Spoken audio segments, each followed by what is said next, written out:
नारायणं निखिलपूर्णगुणैकदेहं निर्दोषमप्यदमप्यखिलैस्वाक्यैः अस्योद्भवादिदमशेषविशेषतोऽपि वन्द्यं सदा प्रियतं नमसन्नमामि।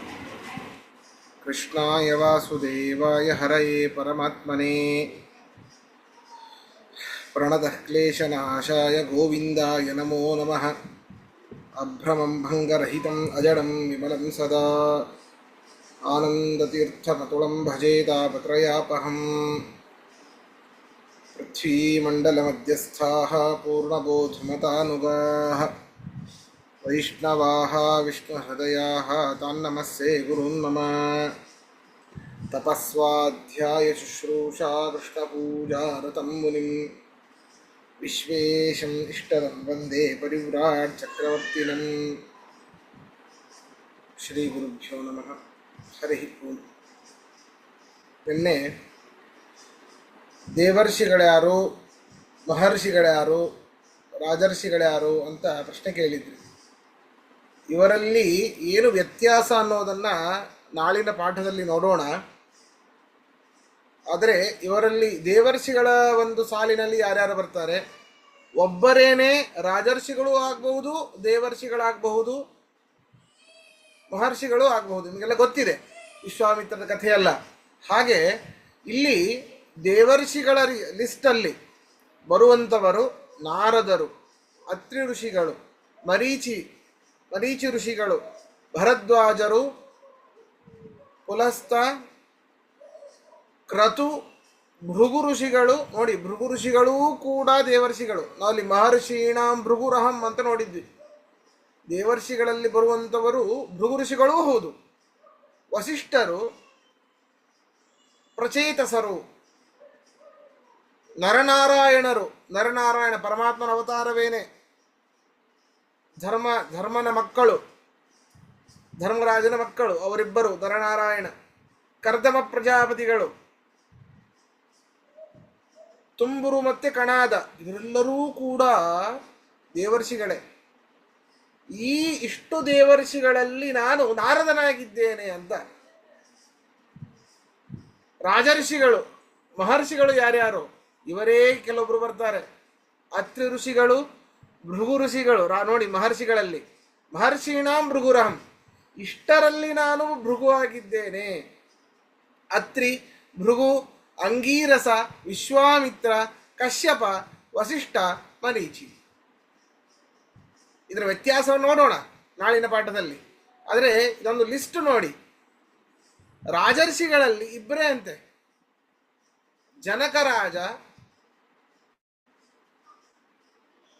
ಜನಕರಾಜ ಮತ್ತೆ ವಿಶ್ವಾಮಿತ್ರರು.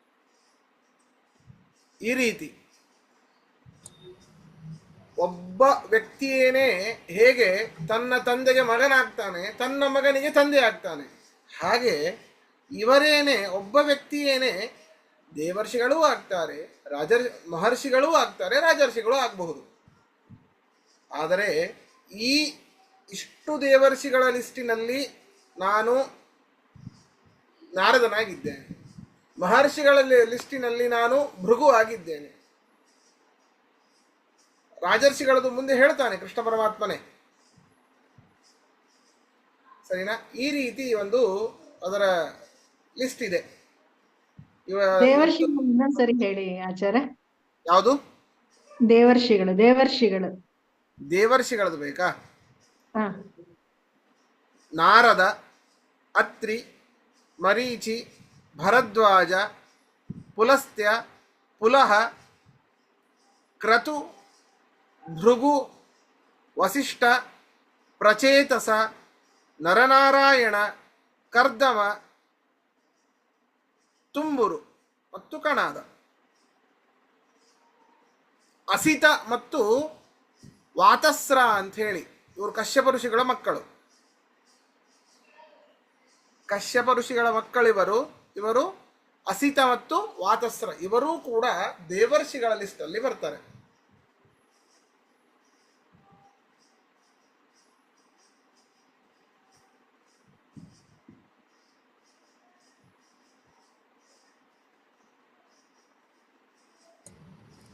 ಸರಿ. ಅಂದ್ರೆ ಆಚಾರ್ಯ ಒಂದು ಸಣ್ಣ ಪ್ರಶ್ನೆ. ಹಾ, ಆ, ರಾಜ ಋಷಿಗಳ ಆದ್ಮೇಲೆ ಮಹರ್ಷಿಗಳು, ಮಹರ್ಷಿಗಳ ಆದ್ಮೇಲೆ ದೇವ ಋಷಿಗಳು, ಆ ತರ ಏನಾರು ಹೌದು ತಾರತಮ್ಯ ಹೌದು ಹೌದು ಇದೆಯಾ? ಹೌದು ಹೌದು. ಇಲ್ಲಿ ಉತ್ತಮರು ದೇವರ್ಷಿಗಳು, ತದನಂತರ ಮಹರ್ಷಿಗಳು, ತದನಂತರ ರಾಜರ್ಷಿಗಳು. ಅದಕ್ಕೇನೆ ಭೃಗ ಋಷಿಗಳು ದೇವ ಋಷಿ ಆದ್ರೂನು ಮಹರ್ಷಿಗಳಲ್ಲಿ ಕೃಷ್ಣ ಭೃಗ ಅಂತ ಹೇಳ್ಕೊಳ್ಳೋದು. ಹೌದು, ಕೃಷ್ಣ ಯಾರು ಆ ಮಹರ್ಷಿಗಳಲ್ಲಿ ಗ್ರೂಪ್ ಅಲ್ಲಿ ನಾನು ಭೃಗು. ಹೌದು ಶ್ರೇಷ್ಠನೋ ನಾನು ಅವನು ಅವರು ಅಂತ ಹೇಳೋದು. ಹೌದು ಹೌದು. ಸರಿ ಸರಿ ಸರಿ, ಧನ್ಯವಾದ. ಸರಿ, 10ನೇ ಅಧ್ಯಾಯದ 26ನೇ ಶ್ಲೋಕದ ಅರ್ಥ ಆಗಬೇಕಿದೆ. ಇನ್ನೊಮ್ಮೆ ಶ್ಲೋಕವನ್ನು ಓದೋಣ. ಅಶ್ವತ್ಥ ಸರ್ವವೃಕ್ಷಾಣಾಂ ದೇವರ್ಷೀಣಾಂ ಚ ನಾರದಃ ಗಂಧರ್ವಾಣಾಂ ಚಿತ್ರರಥಃ ಸಿದ್ಧಾನಾಂ ಕಪಿಲೋ ಮುನಿಃ.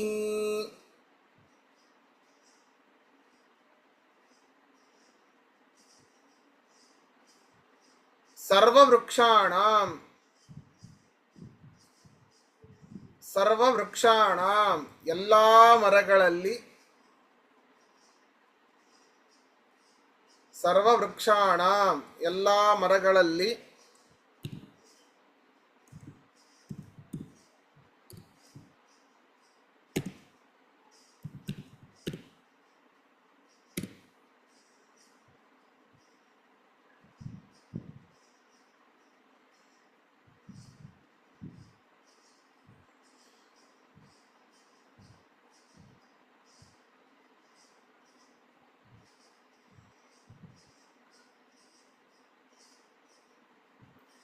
ಅಶ್ವತ್ಥ ಅಶ್ವತ್ಥ ವೃಕ್ಷನಾಗಿದ್ದೇನೆ, ಅರ್ಥಾತ್ ಆ ವೃಕ್ಷದಲ್ಲಿ ಅಶ್ವತ್ಥನಾಗಿದ್ದೇನೆ ಅಂತ. ಅಕ್ಕರ್ರಿ, ನಿನ್ನೆ ನೀವು ಅಶ್ವತ್ಥ ಇದಕ್ಕೊಂದು ಮೀನಿಂಗ್ ಹೇಳಿದ್ರಲ್ಲ, ನೀವು ಏನದು ಏನು ಅಶ್ವತ್ಥ ಇದಕ್ಕೊಂದು ಅರ್ಥ ಹೇಳಿದ್ರಲ್ಲ ನೀವು ಅಶ್ವತ್ಥನ ಹಾ, ಹೆಸರಿಗೆ? ಅಶ್ವವತ್ ತಿಷ್ಠತಿ ಇತಿ ಅಶ್ವತ್ಥ. ಅಶ್ವವತ್ ತಿಷ್ಠತಿ, ಅಶ್ವದಂತೆ ಇದ್ದಾನೆ. ಯಾರು? ಪರಮಾತ್ಮ.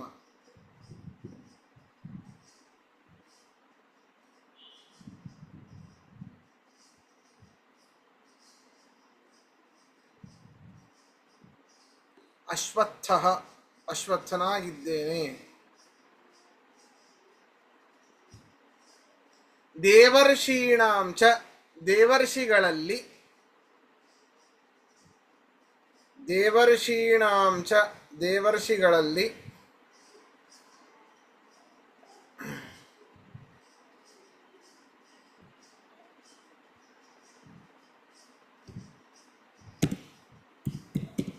ನಾರದಃ ನಾರದನಾಗಿದ್ದೇನೆ.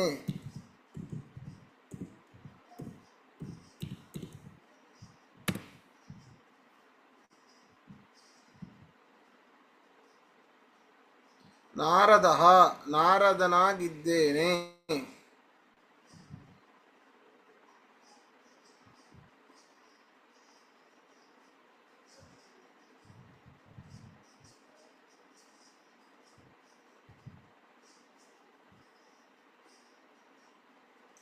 ಗಂಧರ್ವಾಣಾಂ ಗಂಧರ್ವರಲ್ಲಿ,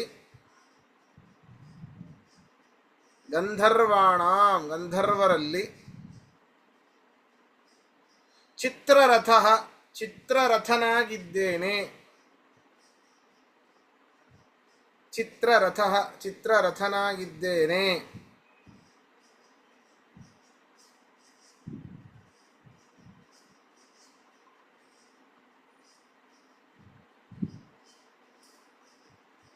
ಸಿದ್ಧಾನಾಂ ಸಿದ್ಧರಲ್ಲಿ, ಸಿದ್ಧಾನಾಂ ಸಿದ್ಧರಲ್ಲಿ, ಕಪಿಲೋ ಮುನಿ ಕಪಿಲ ಮುನಿಯಾಗಿದ್ದೇನೆ. ಇದು ಪರಮಾತ್ಮನ ಸಾಕ್ಷಾತ್ ಅವತಾರ, ನೆನಪಿರಬೇಕದು. ಸಾಕ್ಷಾತು ಪರೋಕ್ಷ ಅಪರೋಕ್ಷ ಅಂತ. ಇದು ಅಪರೋಕ್ಷ ಅವತಾರ. ಪ್ರತ್ಯಕ್ಷ ಅಪ್ರತ್ಯಕ್ಷ ಅಂತಾನೆ ಇಟ್ಕೊಂಬಿಡಿ, ಸುಮ್ಮನೆ ಬೇಡ. ಇದು ಪ್ರತ್ಯಕ್ಷ ಅವತಾರ. ಕಪಿಲೋ ಮುನಿ, ಕಪಿಲ ಮುನಿಯಾಗಿದ್ದೇನೆ.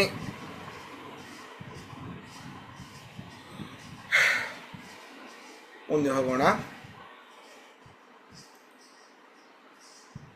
ಉಚ್ಚೈಶ್ರವಸಮಶ್ವಾನಾಂ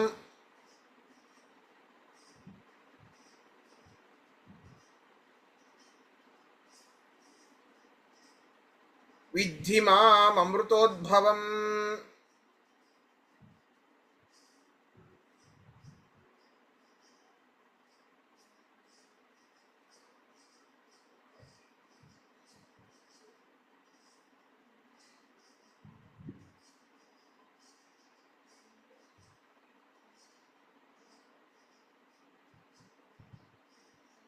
ಐರಾವತಂ ಗಜೇಂದ್ರಾಣಾಂ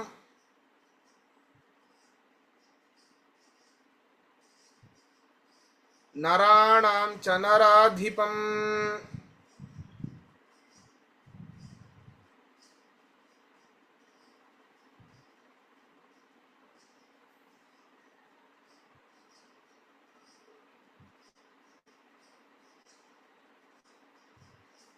ಇಲ್ಲಿ ನೋಡಿ, ಉಚ್ಚೈಶ್ರವಸಮಶ್ವಾನಾಂ, ಕುದುರೆಗಳಲ್ಲಿ ಶ್ರೇಷ್ಠವಾದದ್ದು.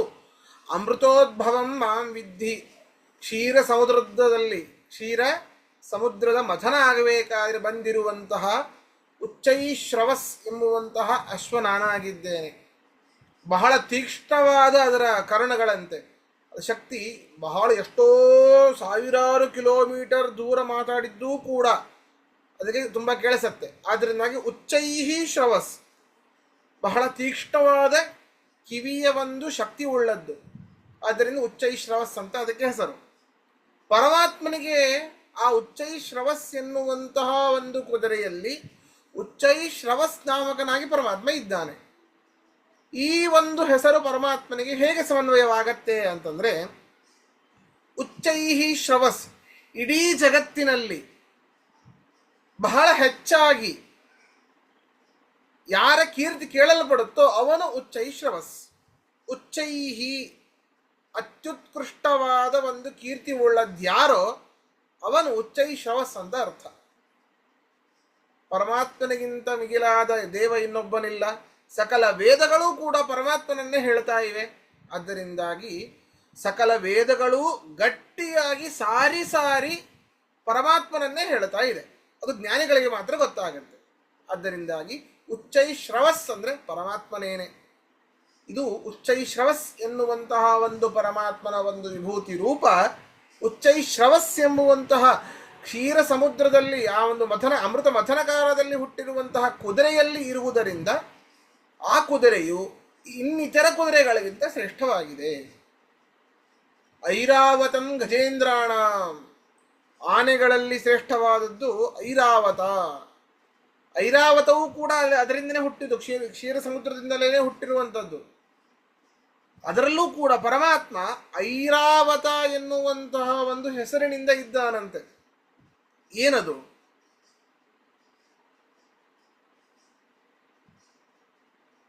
ಪರಮಾತ್ಮನ ಒಂದು 3 ಧಾಮಗಳಿವೆ.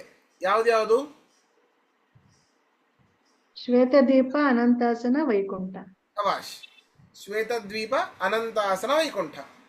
ಆ ಶ್ವೇತದ್ವೀಪದಲ್ಲಿ ಲಕ್ಷ್ಮ್ಯಾತ್ಮಕವಾದ ಒಂದು ಸರೋವರ ಇದೆ. ಆ ಸರೋವರ ಹೆಸರು ಐರ ಸರೋವರ ಅಂತ. ನೋಡಿ, ಐರ ಸರೋವರ ಅಂತ ಹೇಳಿ ಆ ಶ್ವೇತದ್ವೀಪದಲ್ಲಿ ಆ ಸರೋವರ ಬೇರೆ ಯಾವುದೂ ಅಲ್ಲ, ಲಕ್ಷ್ಮೀ ಸ್ವರೂಪವೇನೆ. ಬಹಳ ಸುಖಕರವಾದ ಸರೋವರ. ಐರ ಎನ್ನುವಂತಹ ಲಕ್ಷ್ಮೀ ಸ್ವರೂಪವಾದ ಒಂದು ಸರೋವರ ಇದೆ. ಹಾಗಾದ್ರೆ ಐರ ಅಂತಂದ್ರೆ ಲಕ್ಷ್ಮೀದೇವಿ ಏನೇ ಅಂತ ಅರ್ಥ. ಐರಾವತ, ಐರ ಆವತಿ, ಐರ ಅವತಿ, ಅರ್ಥಾತ್ ಐರಂ ಅವತಿ. ಅವತಿ ಅಂದ್ರೆ ಅವರಕ್ಷಣ, ಗತಿ, ಕಾಂತಿ, ಪ್ರೀತಿ, ತೃಪ್ತಿ ಅಂತ ದೊಡ್ಡ ಧಾತು ಇದೆ. ಅದಕ್ಕೆ ರಕ್ಷಣೆ ಅಂತ ಅರ್ಥ. ಲಕ್ಷ್ಮೀದೇವಿಯನ್ನ ರಕ್ಷಣೆ ಮಾಡುವವನು ಯಾರು? ಹಾಗಾದ್ರೆ ಐರಾವತ ಅಂತ ಶಬ್ದ ಇದೆ. ಐರಂ ಎನ್ನುವಂಥದ್ದನ್ನು ಬಿಡಿಸ್ಕೊಳ್ಳಿ. ಉಳಿದಿದ್ದು ಅವತ ಅವತಿ ಅಂತ ಅರ್ಥ. ಆ ಅವತ ಎನ್ನುವಂಥ ಧಾತುವಿಗೆ ರಕ್ಷಣೆ ಅಂತ ಅರ್ಥ. ಐರ ಎನ್ನುವುದಕ್ಕೆ ಆ ಐರ ಸರೋವರ ಅಂತ ಅರ್ಥ. ಸರೋವರ ಅಂದ್ರೆ ಯಾರು? ಆ ಸರೋವರ ಬೇರೆ ಅಲ್ಲ, ಲಕ್ಷ್ಮಿ ಬೇರೆ ಅಲ್ಲ, ಲಕ್ಷ್ಮಿಯೇನೇ ಅದು. ಹಾಗಾದ್ರೆ ಐರಂ ಇಸ್ ಈಕ್ವಲ್ ಟು ಲಕ್ಷ್ಮಿ, ಅವತಿ ಇಸ್ ಈಕ್ವಲ್ ಟು ರಕ್ಷಣೆ. ಲಕ್ಷ್ಮಿಯನ್ನು ರಕ್ಷಣೆ ಮಾಡುವಂಥ ಸಾಮರ್ಥ್ಯ ಯಾರಲ್ಲಿದೆ? ಪರಮಾತ್ಮನಲ್ಲಿ ಮಾತ್ರ ಇದೆ. ಹಾಗಾದ್ರೆ ಐರಾವತ ಅಂತಂದ್ರೆ ಪರಮಾತ್ಮ.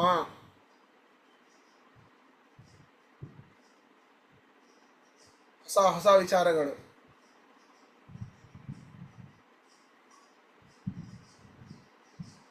ಆಚಾರ್ಯ, ಐರ ಹಾಗೆ ವಿರಜಾ ನದಿ ಎಲ್ಲಿ ಬರುತ್ತೆ? ಏನೋ ವಿರಜಾ ನದಿ ಎಲ್ಲಿ ಬರುತ್ತೆ ಹಾಗಿದ್ರೆ? ಗುಜರಾತ್. ಅದು ವಿರಜಾ ನದಿ ಆ ಪ್ರೇತಗಳು ದಾಟಕೊಂಡು ಹೋಗಬೇಕಾದ್ರೆ ಅದು ವೈತರಣಿ. ಹಾ ವೈದ್ಯ. ಇದು ಸುರ ನದಿ ಅಲ್ಲ, ವಿರಜಾ ನದಿ ಲಕ್ಷ್ಮೀ ರೂಪ. ವಿರಜಾ ನದಿನಾ? ಸರಿ ಸರಿ, ಹೌದು ಹೌದು ಹೌದು ಹೌದು. ಅಲ್ಲ, ಶ್ವೇತ ದೀಪದಲ್ಲಿ ಬರುತ್ತಾ ಅಥವಾ ಮುಂದಿಗೆ ಬರುತ್ತಾ ಅದು? ಇಲ್ಲ, ನಂಗೆ ಅದ್ರ ಬಗ್ಗೆ ಗೊತ್ತಿಲ್ಲ. ಇದು ವಿರಜಾ ನದಿಲಿ ಕೊನೆ ಜೀವಗಳೆಲ್ಲ ಮುಕ್ತಿ ಪಡೆದ್ಮೇಲೆ ಬ್ರಹ್ಮನ ಹತ್ರ ಇರ್ತಾರೆ. ಅದೇ ಅಲ್ಲಿಯೇನೆ ಮುಗಿದ್ಮೇಲೆ ಅದು ವಿರಜಾ ನದಿಲಿ ಸ್ನಾನ ಮಾಡಿದ್ಮೇಲೆ ನಿಮ್ಗೆ ಸುಶುಕ್ತಿ ಸಿಗತ್ತೆ.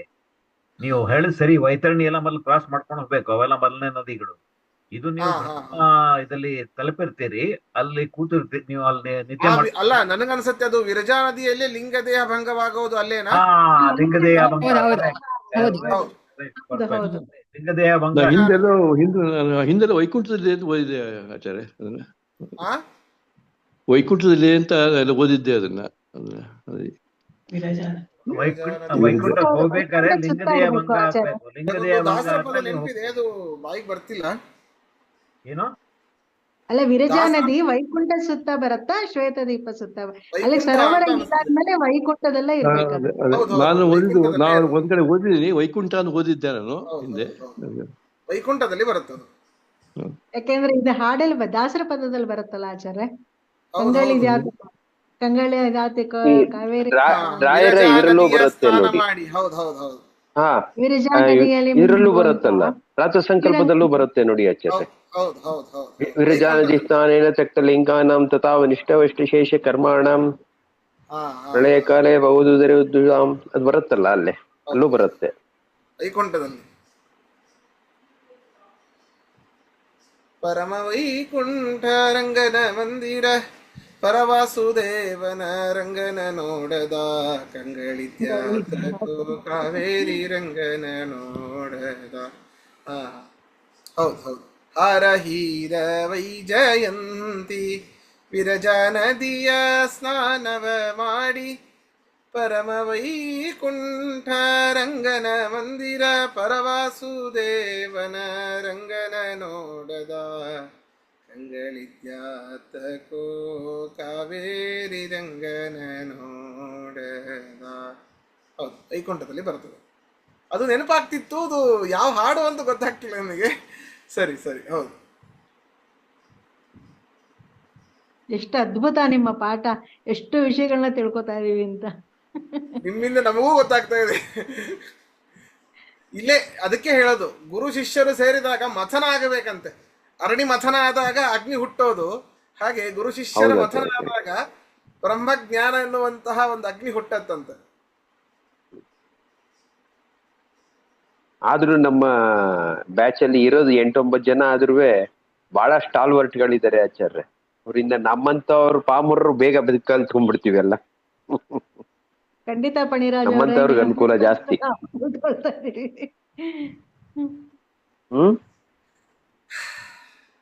ಅಲ್ಲ, ನಿಮ್ಮಂತವರ ಸಹವಾಸದಿಂದ ನಾವು ತುಂಬಾ ವಿಷಯಗಳನ್ನ ತಿಳ್ಕೊತಾ ಇದೀವಿ. ಅಯ್ಯೋ, ಹಂಗೆ ಹೇಳಲೇಬೇಡಿ, ಹಂಗೆ ಹೇಳಲೇಬೇಡಿ. ಇಲ್ಲ, ನೀವು ಬಹಳ ತಿಳ್ಕೊಂಡಿದ್ದೀರ. ಇಲ್ಲ, ನಾವ್ ಏನೇನೂ ಇಲ್ಲ, 0. ನಿನ್ನೆ ನಾನು ನಿಮ್ ಡಿಸ್ಕಷನ್ ಕೇಳಿದೆ, ಎಷ್ಟೊಂದು ವಿಷಯನ ನೀವಿಬ್ರು ಡಿಸ್ಕಸ್ ಮಾಡ್ತಾ ಇದ್ರಿ, ತುಂಬಾ ಚೆನ್ನಾಗಿತ್ತು. ಯಾವುದು? ನಿನ್ನೆ ದಿನ ನೀವು ಮತ್ತೆ ಇವರು ಶ್ರೀಕಾಂತ್ ಸರ್ ಇರ್ಬೇಕು.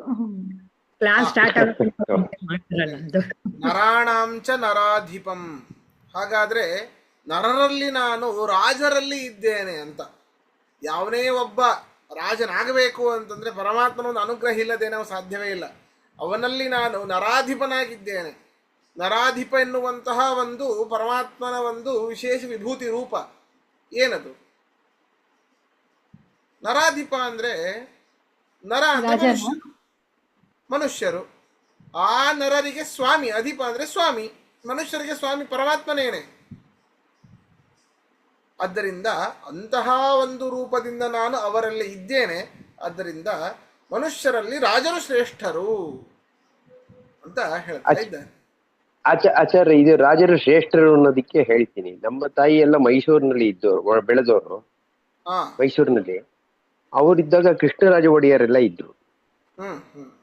ಅವಾಗ ನಮ್ಮ ತಾಯಿ ಹೇಳೋರು, ರಾಜ ಪ್ರತ್ಯಕ್ಷ ದೈವ, ನಾವು ಹೋಗಿ ನೋಡ್ಕೊಂಡ್ ಬರ್ತಾ ಇದ್ವಿ, ನಮಸ್ಕಾರ ಮಾಡ್ತಾ ಇದ್ವಿ ಅಂತ.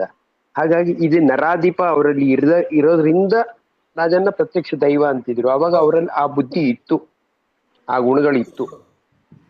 ಅದಕ್ಕೆ ನೋಡಿ, ತಾಯಿಯರಲ್ಲಿ 5 ಜನ ತಾಯಿಯಂದ್ರಂತೆ ನಮಗೆ. ಗುರುಪತ್ನಿ, ರಾಜಪತ್ನಿ, ಜ್ಯೇಷ್ಠ ಪತ್ನಿ ತಥೈವ ಚ, ಪತ್ನಿ ಮಾತಾ ಸ್ವಮಾತಾ ಚ, ಪಂಚೈತೆ ಮಾತರ ಸ್ಮೃತಾಹ ಅಂತ. ಗುರುಪತ್ನಿ, ಗುರುಗಳ ಹೆಂಡತಿ ತಾಯಿಗೆ ಸಮಾನ. ರಾಜಪತ್ನಿ, ಯಾಕೆ? ಪರಮಾತ್ಮನ ಒಂದು ವಿಶೇಷವಾದ ರೂಪ ಇರೋದ್ರಿಂದ. ರಾಜಪತ್ನಿ, ರಾಜನ ಹೆಂಡತಿ, ರಾಣಿಯೂ ಕೂಡ ನಮಗೆ ತಾಯಿಯ ಸಮಾನ. ಜ್ಯೇಷ್ಠ ಪತ್ನಿ, ಅಣ್ಣನ ಹೆಂಡತಿ, ಅತ್ತಿಗೆ. ಪತ್ನಿ ಮಾತಾ, ಹೆಂಡತಿಯ ತಾಯಿ, ಅತ್ತೆ. ಹೆಣ್ಕೊಟ್ಟತ್ತೆ. ಸ್ವಮಾತಾಚ, ನಮ್ಮ ತಾಯಿಯೂ ಕೂಡ. ಈ 5 ಜನ ನಮಗೆ ತಾಯಿಗೆ ಸಮಾನ ಅಂತ. ಅದಕ್ಕೆ ರಾಜಪತ್ನಿ ಅಂತ ಅಲ್ಲಿ ಗ್ರಹಣೆ ಮಾಡಿದ್ದು ಇದರಿಂದನೇನೆ. ಸುಭಾಷಿತ ಇದು.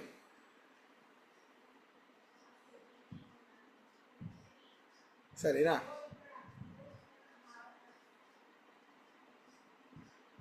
ಸರಿ, ಅರ್ಥವನ್ನು ನೋಡೋಣ. ಅಶ್ವಾನಾಂ, ಕುದುರೆಗಳಲ್ಲಿ,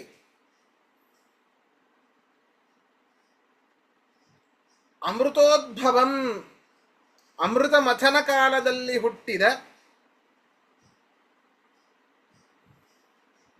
ಅಮೃತ ಮಥನ ಕಾಲದಲ್ಲಿ ಹುಟ್ಟಿದ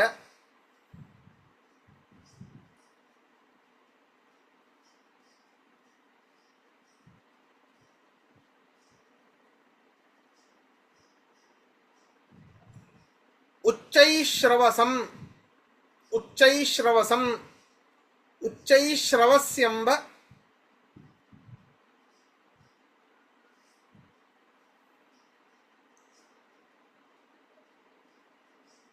ಉಚ್ಚೈಶ್ರವಸ್ಯಂದು, ಉಚ್ಚೈಶ್ರವಸ್ಯಂದು ಮಾಂ, ನನ್ನನ್ನು, ವಿದ್ಧಿ ತಿಳಿ, ಮಾಂ, ನನ್ನನ್ನು, ವಿದ್ಧಿ ತಿಳಿ. ಐರಾ ಗಜೇಂದ್ರಾಣಾಂ, ಆನೆಗಳಲ್ಲಿ, ಗಜೇಂದ್ರಾಣಾಂ, ಆನೆಗಳಲ್ಲಿ, ಐರಾವತಂ, ಐರಾವತನೆಂದು ತಿಳಿ. ಐರಾವತಂ, ಐರಾವತನೆಂದು ತಿಳಿ.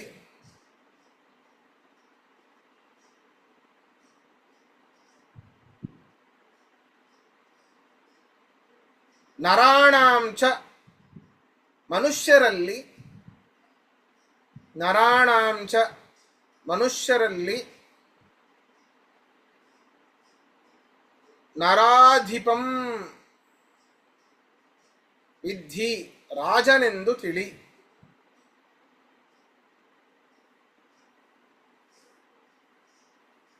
ರಾಜನೆಂದು ತಿಳಿ.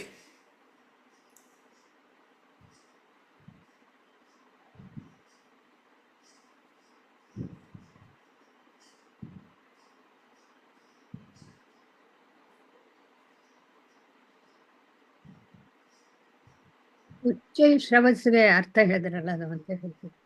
ಉಚ್ಚೈಹಿ ಶ್ರವಸ್ಸು, ಬಹಳ ಕೀರ್ತಿ ಉಳ್ಳವನು ಯಾರು, ಅತ್ಯುತ್ಕೃಷ್ಟವಾದ ಕೀರ್ತಿ ಉಳ್ಳವನು ಯಾರು, ಅವನೇ ಉಚ್ಚೈ ಶ್ರವಸ್. ಅಲ್ಲ, ಕುದುರೆಗೆ ಏನೋ ಇದು ಹೇಳಿದ್ರಲ್ಲ, ಅಶ್ವಕ್ಕೆ ಏನೋ ಅರ್ಥ ಹೇಳಿದ್ರೆ, ಅದಕ್ಕೆ ಯಾಕೆ ಉಚ್ಚೈ ಶ್ರವಸ್ ಅಂತಾರೆ ಅಂತ, ಅದಕ್ಕೇನೋ ಅದಕ್ಕ ಅದು ಅದರ ಕರ್ಣ ಬಹಳ ತೀಕ್ಷ್ಣವಾದದ್ದು ಅಂತ. ಕರ್ಣದ ಒಂದು ಸಾಮರ್ಥ್ಯ ಅಂದ್ರೆ ಎಷ್ಟೋ ದೂರ, ಸಾವಿರಾರು ಕಿಲೋಮೀಟರ್ ದೂರದಲ್ಲಿ ಆಗಿರುವಂತ ಶಬ್ದದ ಗ್ರಹಣೆ ಇದಕ್ಕೆ ಆಗತ್ತೆ. ಅಂತಹ ದೂರದಲ್ಲಿ ಆಗಿರುವಂತಹ ಶಬ್ದದ ಆ ಗ್ರಹಿಸುವಿಕೆ ಇದಕ್ಕೆ ಇದೆ. ಆದ್ದರಿಂದಾಗಿ ಉಚ್ಚೈಹಿ ಶ್ರವಸ್ಸು ಅಂತ. ಹ್ಮ್.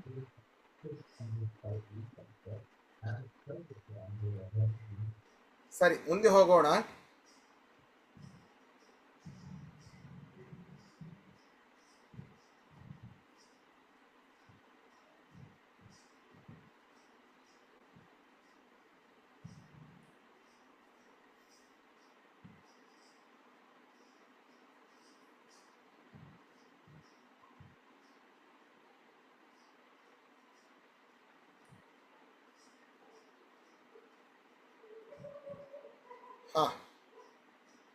ಆಯುಧಾನಾಮಹಂ ವಜ್ರಂ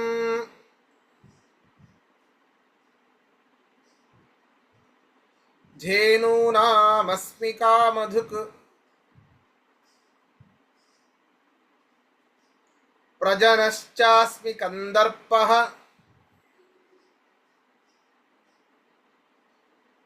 ಸರ್ಪಾಣಾಮಸ್ಮಿ ವಾಸುಕೀ.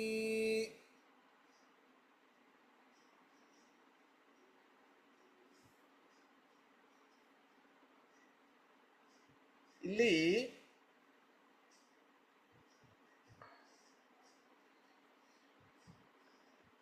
ನೋಡಿ, ಆಯುಧಾನಾಮಹಂ ವಜ್ರಂ, ಆಯುಧಗಳಲ್ಲಿ ನಾನು ಇಂದ್ರನಲ್ಲಿ ಇರುವಂತಹ ವಜ್ರನಾಗಿದ್ದೇನೆ. ಹಾಗಾದ್ರೆ ಇದೇನಪ್ಪ ಇದು? ತಲೆಯಲ್ಲಿ ಏನೋ ಓಡ್ತಿರಬೇಕಲ್ಲ.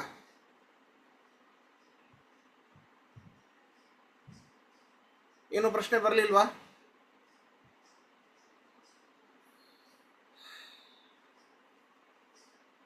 ಅಂದ್ರೆ ಚಕ್ರ ಅಲ್ಲದೆ ವಜ್ರ, ಸುದರ್ಶನ ಚಕ್ರನೇ ಇರಬೇಕಾದ್ರೆ ಇದ್ಯಾವುದು ಒಂದು? ಹೇಗೆ ನಾವು ವಜ್ರ ಇಟ್ಕೊಂಡಾಗ ವೇದಾನಾಂ ಸಾಮವೇದೋಸ್ಮಿ ಅಂತ ಇಟ್ಕೊಂಡಾಗ ಯಾವ ವೇದವನ್ನು ಬಿಟ್ಟಿದ್ವಿ? ಋಗ್ವೇದವನ್ನ. ಹಾಗೆ ದೇವಾನಾಂ ಅಸ್ಮಿ ವಾಸವಃ ಅಂತ ಹೇಳಿದಾಗ ಯಾವ ದೇವತೆಗಳನ್ನ ಬಿಟ್ಟಿದ್ವಿ? ಪಂಚದೇವತೆಗಳು, ಲಕ್ಷ್ಮೀ ಬ್ರಹ್ಮಾದಿ ದೇವತೆಗಳನ್ನು ಬಿಟ್ಟಿದ್ವಿ ರುದ್ರದೇವರ ತನಕ. ಹಾಗೆ ಇಲ್ಲಿ ಆಯುಧ ಅಂದ್ರೆ ಆ ಸುದರ್ಶನ ಚಕ್ರವನ್ನು ಬಿಡಬೇಕು ಅಂತ ಅರ್ಥ. ಅದು ಅತ್ಯುತ್ತಮವಾದದ್ದು. ಉಳಿದಿದ್ದರಲ್ಲಿ ಯಾವ್ದು ಇವೇನೋ ಅದರಲ್ಲಿ ನಾನು ವಜ್ರನಾಗಿದ್ದೇನೆ. ಧೇನೂನಾಮಸ್ಮಿ ಕಾಮಧುಕು, ಹಸುಗಳಲ್ಲಿ ಆಕಳುಗಳಲ್ಲಿ ನಾನು ಕಾಮಧೇನು ಆಗಿದ್ದೇನೆ. ಪ್ರಜನಶ್ಚಾಸ್ಮಿ ಕಂದರ್ಪಃ, ಜೀವಿಗಳ ಜನ್ಮಕ್ಕೆ ಮುಖ್ಯ ಕಾರಣನಾದವನು ಯಾರು? ಮನ್ಮಥ ಕಾಮ. ನಿನ್ನೆ ಆಯ್ತು ಕಾಮಧಾನ, ಇವತ್ತು ಕಾಮನ ಇಲ್ಲಿ ಜನನ ಆಗ್ತಾ ಇದೆ. ಜನನಕ್ಕೆ ಕಾರಣನಾದವನು ಕಾಮ. ಹೌದಾ? ವಿಚಾರ ಮಾಡಿ. ಮನ್ಮಥ ಆ ಪತಿ ಪತ್ನಿಯರಲ್ಲಿ ಬರದೇ ಹೋದ್ರೆ ಯಾವ ಜನನವೂ ಕೂಡ ಆಗೋದಿಲ್ಲ. ಪ್ರಕರ್ಷೇಣ ಪ್ರಜನ ಅಂತ ಹೇಳ್ತಾ ಇದ್ದಾರೆ. ಮನ್ಮಥನೇ ಕಾರಣ.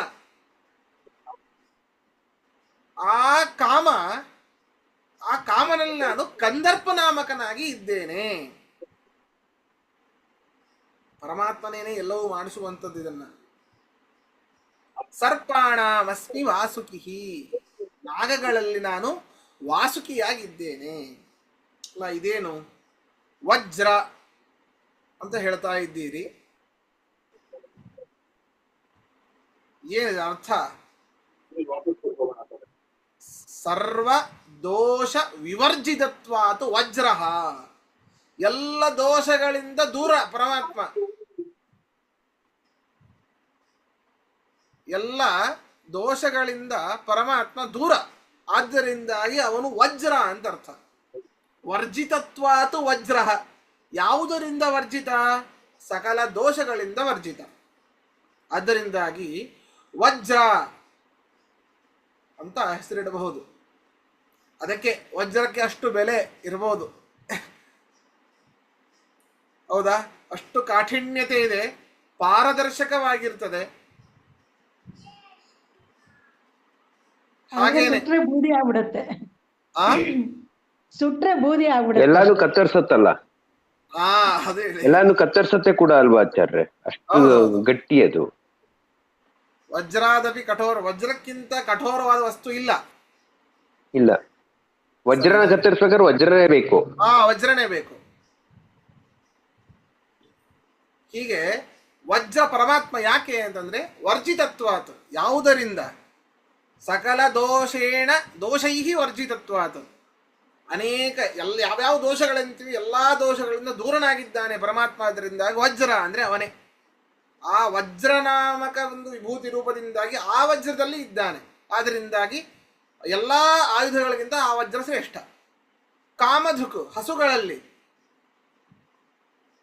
ಕಾಮಧೇನು ಆಗಿದ್ದಾನೆ. ಕಾಮಧುಕ್ ಪರಮಾತ್ಮನಿಗೆ ಹೇಗೆ?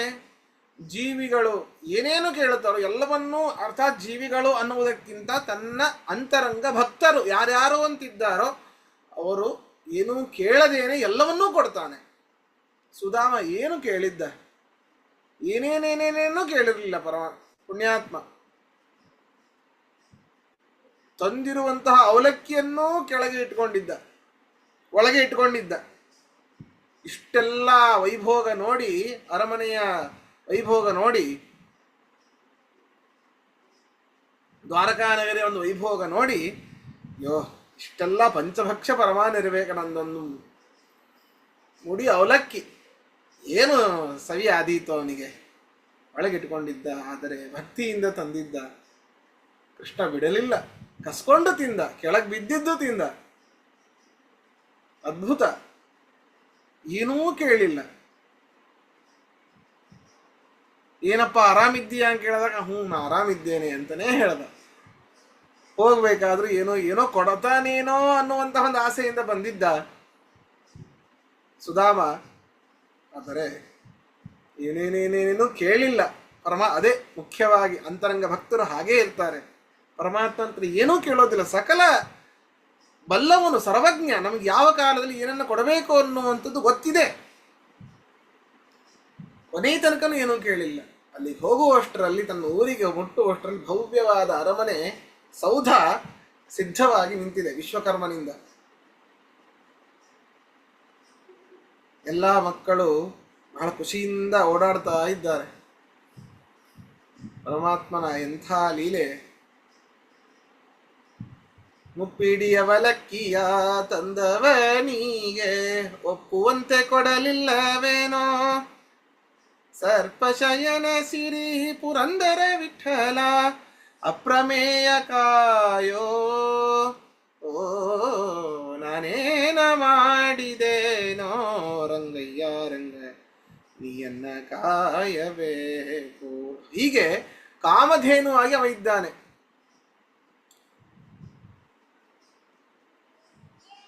ಪ್ರಜನಶ್ಚಾಸ್ಮಿ ಕಂದರ್ಪ. ಇದರ ಎರಡು ಅರ್ಥವನ್ನ ಸೋಮವಾರದ ಪಾಠದಲ್ಲಿ ನೋಡೋಣ ಅಂತ ಹೇಳ್ತಾ ಸಮಯ ಇಲ್ಲ, ಆದ್ದರಿಂದ ಈ ಪಾಠವನ್ನು ಮುಗಿಸ್ತಾ ಇದ್ದೇವೆ. ಶ್ರೀಕೃಷ್ಣಾರ್ಪಣ.